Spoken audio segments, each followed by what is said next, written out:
Hi, this is Danielle Channels Planets. I'm Danielle Meyer, an archetypal astrologer, and I have a PhD in Jungian and archetypal studies. Today I'm just going to share what I notice about the chart and some of the aspects that the planetary archetypes are making to each other, and maybe a little bit of advice for everybody. The first thing I noticed today is the moon, and it's transiting in a trine with Pluto, Uranus, and Venus. So Moon Venus, generally, our emotions can be feeling, pleasant or, uplifting. Maybe we feel inspired by beauty. Maybe we see something beautiful that touches our hearts, and it happens suddenly out of nowhere.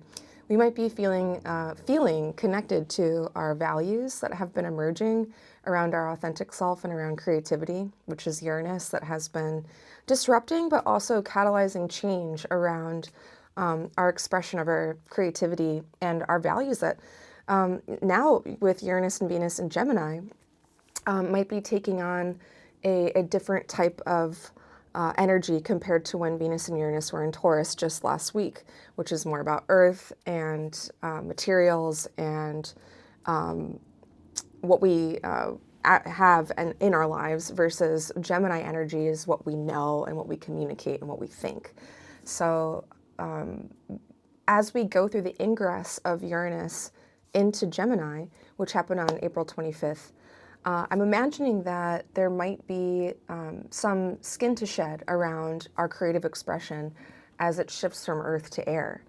Also, that is due to these two archetypes being in a trine aspect to Pluto. Pluto necessitates some kind of shedding of the skin. And if we look at that in our individual lives, we might be going through a creative emergence, a shift in our own consciousness around ourselves, around our values, around our personal style, around our creativity. This may be happening quickly, it may be happening disruptively in our relationships, whether that's us doing the change or someone else doing the change. And Pluto is delivering a kind of death rebirth cycle around that some way of being, some relationship, some job, or some dynamic has met its end. And at this point, I would say that we're still moving into that expression. So we are still a bit in the cocoon, working on our emergence into coming out as a butterfly. And I feel like that will happen soon. I mean, Venus is going to pass over Pluto, and that will be kind of intense. You know, relationships might be intense, but in a supportive way. A lot of emotions might come up this evening, maybe in relationships with the Moon, Venus, and Pluto. It could be a lot to talk about, a lot to process, a lot of grief that might all of a sudden have reached the point where it needs to come up and be communicated and shared in relationships. So it's not overall a negative transit, but there is a strong kite aspect also going on with the moon today. So the moon is in this trine, and it's also opposite to Saturn and Neptune, and which is also talking to Pluto, Venus, and Uranus. So what does that mean? Well, we've got all of the outer planets talking, and today the moon has aspects to all of the outer planets. So when that happens, it's not like an ordinary day. It's kind of like the moon, our emotional, inner subjective realm, has access to all these different layers of consciousness, as if we can see changes in our own lives unfolding and changes in culture, unfolding on an even larger, grand cosmic level. The moon is in a supportive aspect to those changes, but in terms of Saturn and Neptune, the moon is in an opposition. And that's just through the evening, again, but Saturn and Neptune can be a bit about, okay, how am I going to structure my life? What do I need to do for today that, despite this dream that I have, or what I'm trying to, bring forth in my creative imagination and these visions that I have, Saturn is saying, well, you're human and you can only do so much at once. And so the moon might feel a little blocked and frustrated, particularly because Saturn is also next to Mars. So with those two still in a conjunction, there can be Just certain barriers coming up in our assertion of our will and our energy and what we want to do. And the moon can feel a little frustrated by that.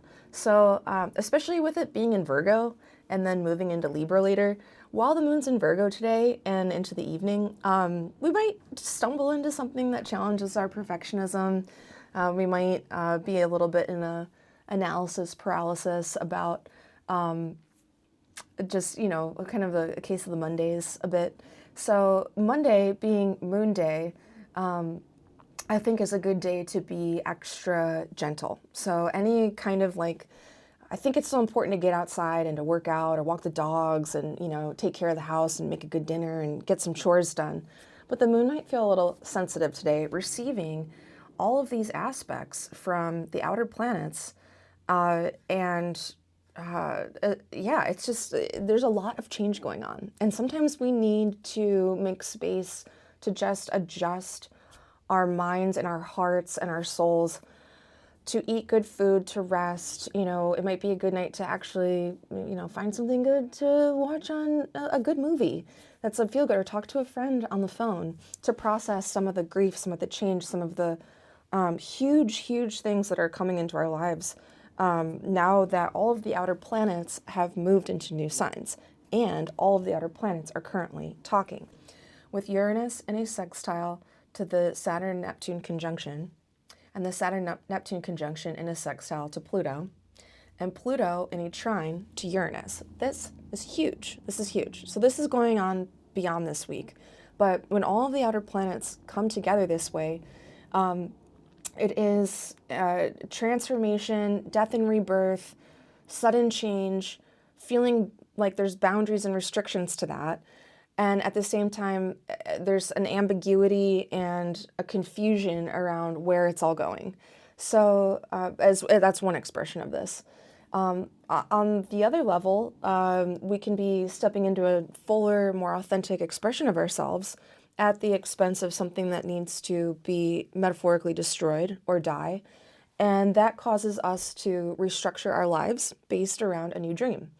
So it was just like a mouthful of alchemical individuation stuff going, because that's exactly what it is with these outer planets. So the moon is just, receiving this information and being caught in the midst of, with the arrow and the kite aspect pointing at Saturn, Neptune, I think leaning into gentle spiritual practices, anything that connects us to the imagination and dreams right now could be a very helpful tool, something to have one foot within ourselves and one foot outside of ourselves. That's where alchemical transformation and individuation occurs, is when we can hold the tension of opposites between the inner and the outer as we navigate life. So I think the moon is needing that today. What's more is this ongoing Venus-Uranus conjunction, which I think is just super exciting. I mean, this could be changes in money. It could be changes in a self-expression. Again, like Venus moving from Taurus, an earth-based sign, could be like we were dressing a certain way. We placed value on certain things. We, with Uranus and Taurus, like that change was more slow moving. Change was around appearances and health and around beauty and this and that. And now like Uranus and Gemini is a mutable sign. It's faster moving and it doesn't care as much. We're moving from the air or the earth into the wind. So we're going to see more, we're going to learn more, we're going to know more, and things are going to get messier. Things are going to be a little bit more fickle. Things are going to be maybe we don't care as much about our presentation to the world. Maybe we care more about what we're trying to say or what we're trying to communicate, or what's the idea that we're trying to express. So this will be really, really cool for how people start to show up in their creative energy. What kind of values are important now, now that Uranus has moved into Gemini on a collective level. We can see creative energy start to shift for a lot of people. So if you're feeling that in your life and you're having these inclinations of, oh man, I see how this like way of being is really holding me back from like being myself. It takes up too much time to do this all the time. And it's based off this Neptunian belief that I have, and then I'm Saturnian like rigidity that holds on to it. Well, Uranus, Venus here is here to disrupt that. And same with Pluto. There's a disruption going on around ways of being that are no longer working, ideologies that need to be restructured. So the thing that I want everyone to watch out for though is that whenever there's a strong Pluto aspect, that can polarize and lead us into black and white thinking, where we tend to forget the nuance of it. We don't have to destroy everything in order to create change. We just need to restructure so that it can better suit our individuation process. So that's coming up in relationships, that's coming up in our personal lives, that's coming up in many, many even unexpected ways, I'm imagining, for a lot of people this week, around creating more space and restructuring our lives for our authentic self that is trying to emerge. So that is my interpretation of Venus and Uranus, Venus being our values. And yeah, Gemini is a lot of fun. We've got a lot of values. We've got a lot of things we need to juggle. We've got a lot of ways of being that we aren't just one personality. We are multiple personalities. And to bring all of those into a balance is our priority now. And so sometimes that means less rigidity around one way of being so that other ways of being can emerge.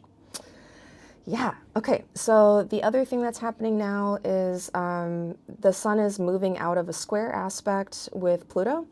Last week may have brought up some intense kind of transformative punches in relationships to our ego, you know, just emotions, things that we'd rather not face, like difficult stuff coming up. But as the sun moves past that 5th degree, which Pluto is staying in now and for a while, the sun will move past that. It's kind of like it enters its rebirth. So the sun like descends and then pops back up, just as it sets in the evening and then rises in the morning. It's now rising. It's now coming back, and it's we've learned something. We found something out about ourselves, and so now the sun is transformed by its descent to the underworld. So I hope that this week can be an emergence of self-empowerment and an emergence of creative energy now that the sun descended into hell last week. I don't know how that's coming through for everybody, but I know that I certainly did in my own way. Okay, and then let's see what else. Lastly, Jupiter's in a strong square aspect with Mercury, so there might be a lot to say. I mean, that definitely was happening over the weekend, Saturday, Sunday. I don't know if anyone was hanging out with friends and conversations. The short story turned into the long story. And there just happens to be a lot to say. And our minds might be feeling very active now with a lot of things that we want to go into action with, a lot of big ideas, a large need to understand something that's occurring, to communicate, to talk about it, or even just to, just a lot of time caught up with sharing of information. And so whether that's technological or through speaking or emails or writing or planning, Jupiter is excess and hubris, but also optimism and extravagance. And Mercury is communication of words and writing and thinking. And so we can just feel like things are just speeding up in general. All of the planets are direct right now. So there can be a feeling of speed at this time. Life is changing. There's momentum, there's growth, there's a need to reorient, almost as if every day could feel a little bit different. The other thing that's happening as well is that we have a lot of planets in fire, and we have a lot of things in air moving throughout this week. So yeah, as we move forward, I mean, we're kind of looking at, especially as the moon moves into Libra, then we'll have air, fire, fire, fire, air, fire, air, fire. So, well, yeah, that's a lot. It's fast moving. It's more yang oriented. It's more out in the world. You know, there's a lot of things for us to, you know, put in action to do, which is great. I think a lot of us are looking to implement and express some of our energies now that maybe we have some kind of idea about where things are going and what we want to change in our lives. The other thing is that the moon can just generally feel a little blocked as we go into the evening, and so that will happen overnight, and then maybe we wake up into Tuesday morning and this opposition to Saturn is going to be going on throughout the day into tomorrow evening. And so tomorrow evening, everything that I've talked about is actually going to be even stronger with the moon. So the moon in this aspect with Uranus and Pluto, it will be, it's all in air energy. So air is a lot of quick moving, thinking, communicating, understanding, reading, bouncing around from this idea to that idea. And that is ushering in some kind of larger transformation. So again, like taking care of our emotions, I think leaning into supportive relationships, leaning into communication, leaning into partnership, leaning into beauty, leaning into a refinement of our values now that we are entering a new chapter of our lives. So I will report more on this dynamic tomorrow. So please stay tuned to my channel. Please like and subscribe if you like Archetypal Astrology. I also offer readings. Please check out my website linked below. And thank you so much. Okay, take care.